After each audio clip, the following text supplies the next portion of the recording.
Hey Jackson, if you were Thanos, what cleat would you snap to make them not exist?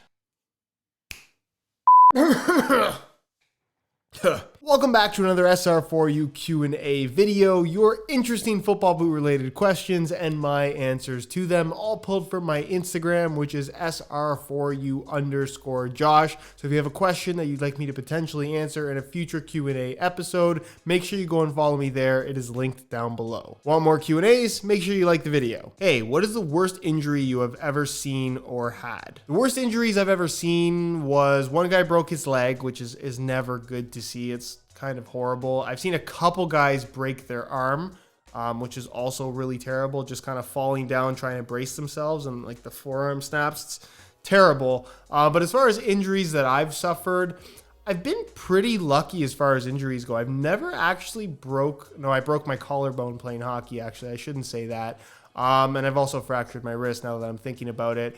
But the torn hamstring that I had going back, is it a year ago, 2 years ago now? That was something that was really difficult to come back from just because the recovery process was so long, and trying to get the flexibility back in my right hamstring was less than ideal. It just took forever and was kind of annoying. I hyperextended my knee once when I was a kid. I had an ankle injury or two. Honestly, nothing too serious. I've been concussed actually now that I'm thinking about it.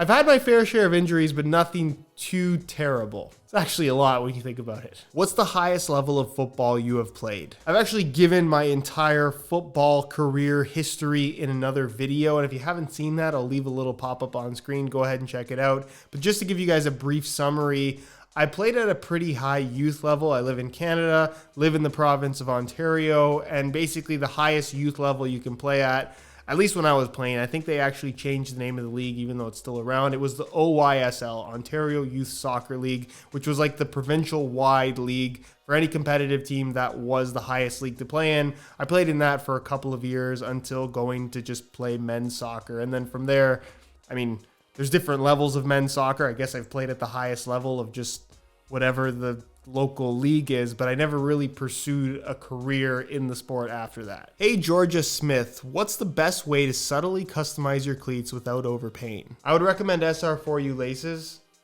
available at SR4ULaces.com, with free worldwide shipping on any order of $16.99 or more. Available at SR4ULaces.com. Dear Johansson, what's one boot that never fit you well? Normally I have to take a minute or two to think about my answer to questions like this, but I immediately have my answer because it's a pair of boots that I really, really wanted to love, but based on the way that they fit me, they just didn't work out. And that was the Nike Tiempo Legend 4 Elite. In my opinion, one of the most aesthetically pleasing pair of football boots that Nike has ever made. I loved the concept of having a kangaroo leather upper with the incorporation of flywire through the midfoot heel and part of the forefoot as well. I just thought it was an awesome boot. The carbon fiber sole plate, really, really cool. But when I finally got a pair in the white and gold colorway, I actually still have them. I was super, super disappointed when I actually got to play in them and just realized that they just didn't fit me properly. In comparison to the standard Legend 4, which actually fit me really well, I found that the Legend 4 Elite had a lower volume toe box, and it also seemed like it was a little bit longer. So I always had this little extra gap at the tip of the toe based on how the boots fit me. It was not a sizing issue because I couldn't actually go to a smaller size, and that little gap always was something that bothered me. For whatever reason, the sole plate just felt a little unnecessarily stiff, and I would always end up with heel blisters just based on how the boots fit me. Having that little bit of extra space,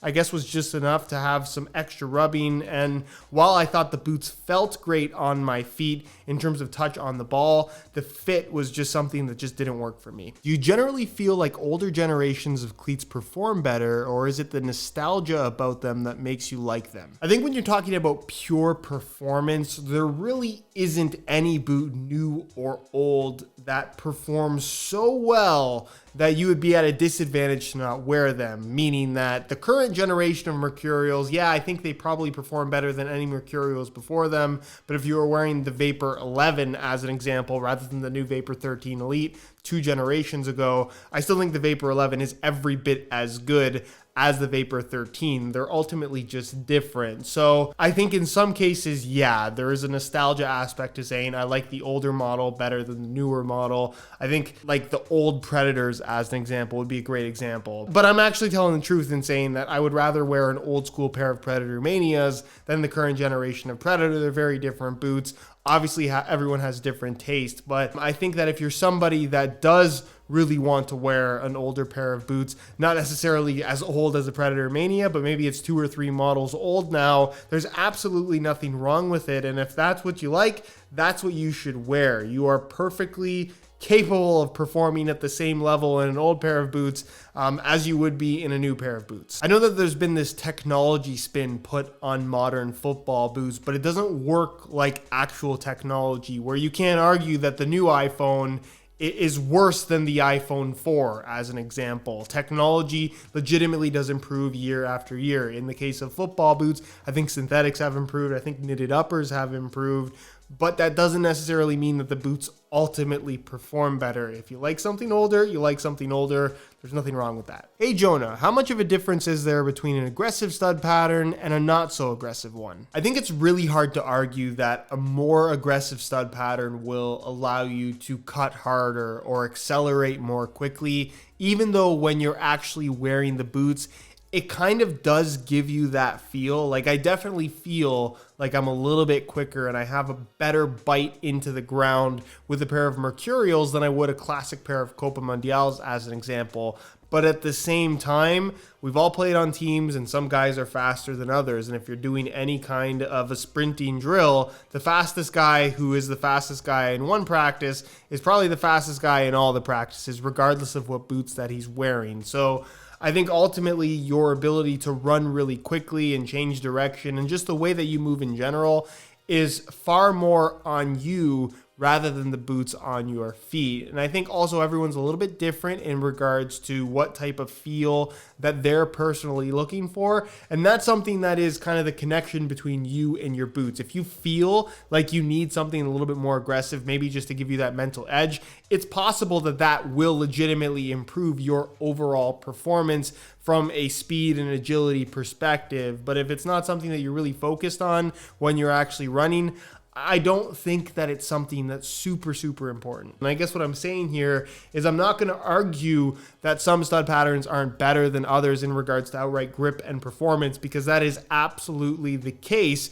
But I don't think that the difference between the worst stud pattern and the best stud pattern out there is different enough to where you're truly going to be at an advantage or disadvantage based on the boots that you're wearing on your feet. It's the reason why when Mbappe blows past the defender, we don't credit his boots, we credit him. Hey Joe Quinn, what is your favorite stud pattern that you have used? Recently, I would say the sole plate and stud pattern on the Mizuno Rebula 3 made in Japan really stood out to me as being particularly good.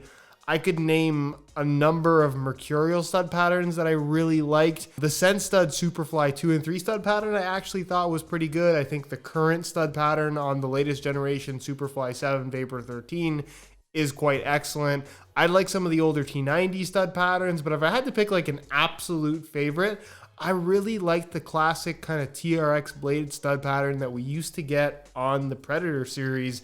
That to me was a stud pattern that worked really well. It was aggressive. I think it looked quite cool as well. And it's something that I would really like to see make a return within the Adidas brand. And I'm sure there's a lot of people that agree with me as well. Hey Jonesy, what do you think the best match ball is? Right now, I think it's hard to say that one match ball is far superior in comparison to everything else, because pretty much all the options that are out there right now are all quite solid. For me personally, at this very moment, and I'm kind of constantly changing my mind on this kind of thing, I think the Nike Merlin 2 is probably the best match ball out there, but I do like the Bundesliga Derby Star. It's basically made by Select. It's a Berlin Super, really good ball, especially if you like something with a little bit more of a traditional design, 32 panels. It's actually stitched rather than fused, which is kind of a little bit different than most other match balls out there. But I also really like the Champions League ball, so it really just depends on what you like and what type of feel that you're looking for. But ultimately, all of them that are out there are pretty good. Do you think Nike will change up another football boot line like they did with the Hypervenoms and Magistas? I definitely see that as a strong possibility based on how Nike has kind of laid out their silos across the brand. I think that the Mercurial and the Tiempo silos are probably here to stay just because they've been doing them for so long and they have kind of an established fan base and reputation where people just know the names and buy the boots simply based on that. Where the Phantom side of the brand, where you have two Phantoms for some reason, Phantom Vision and Phantom Venom, both on their first generation, I think that that's the two lines that Nike will use going down the line as kind of their experimental lines. So if they do want to do something new or if they want to go with a new concept, one of those lines will probably die. So it wouldn't really surprise me if we didn't get a Phantom Vision 2 or we didn't get a Phantom Venom 2 and we got something new entirely. I know a lot of people were upset that CTR 360 changed into Magista, and then people were upset that Magista changed into Phantom Vision. Same thing goes for Hypervenom to Phantom Venom,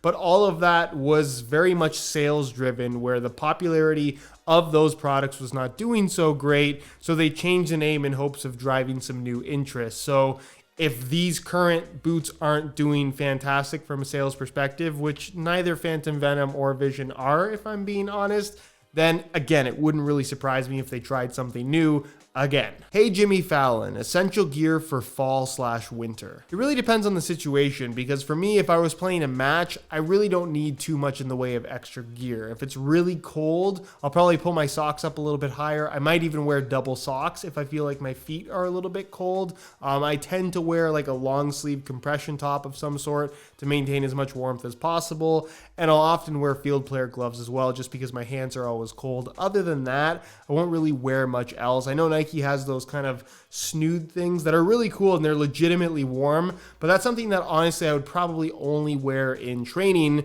which is kind of where I would implement more of the cold weather gear, because I don't like training and being absolutely freezing. In a match, I'm kind of focusing so hard on the match, it's not as big of a deal, but in training, I'll wear like a Nike snood or a toque or something like that. I'll wear a jacket, a sweater, whatever the weather calls for, even train in pants. But in a match, I try to stay as normal as possible in terms of the stuff that I wear. Jeffy Jim Bob, what is the most recommended boot from you for people like me who have wide feet? Buying boots for legitimately wide feet is a little bit of a tricky situation because there isn't that much out there that's tailored for really wide feet.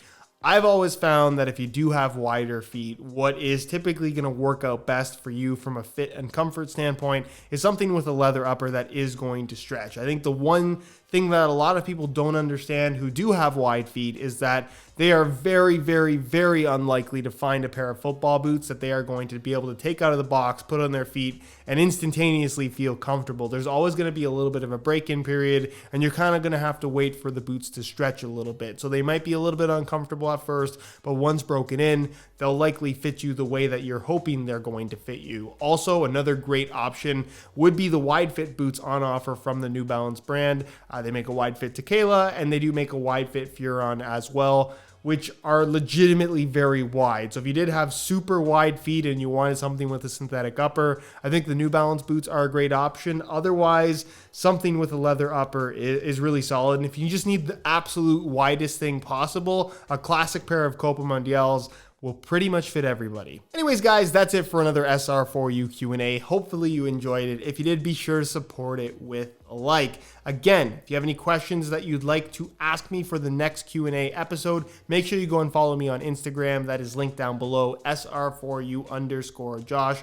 Go and follow that if you don't already. If you have any questions regarding anything that was discussed in this video, leave those questions down below in the comments, and I'll do my best to get an answer out to you as soon as I possibly can. If you're not subscribed already, make sure you hit that subscribe button along with the little bell notification so you get notified when the next new video goes live. All my social media information is also linked down below. And other than that, guys, thank you so much for watching, and we'll see you in the next one.